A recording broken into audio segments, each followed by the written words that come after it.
Eu vou fazer um vídeo aqui e talvez eu ainda revele ele no canal, não sei. Porque, assim, ele é muito bom. Mas eu vou começar ele, senão vocês não vão ver o vídeo, certo? Vamos lá. Aqui eu vou embaralhar aqui as cartas normalmente aqui. Legitimamente. Vou dar um corte aqui no baralho, pode deixar cartas. A pessoa que está fazendo aquilo que pode baralhar, que praticamente não tem problema.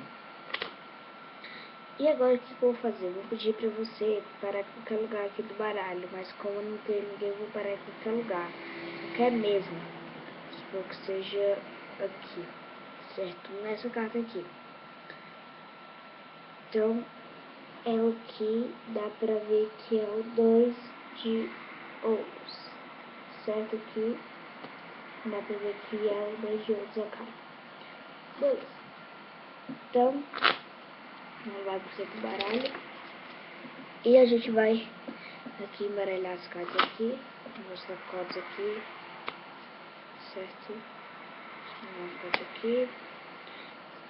A pessoa que está fazendo truque pode baralhar. Não tem problema.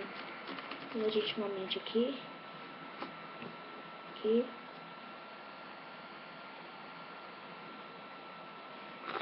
Uma corte aqui. Certo? E vou dar aqui outro corte aqui. Certo? Então, legitimamente eu não controlei carta nenhuma. Certo? A não ser que você esteja errado.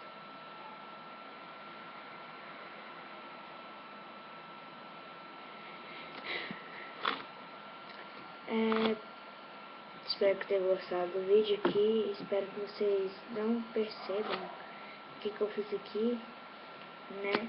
Praticamente eu não controlei carta mesmo. Quando eu revelar, vocês vão saber, né, o que eu fiz.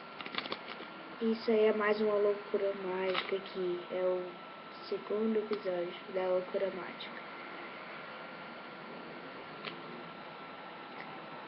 Valeu, até o próximo vídeo.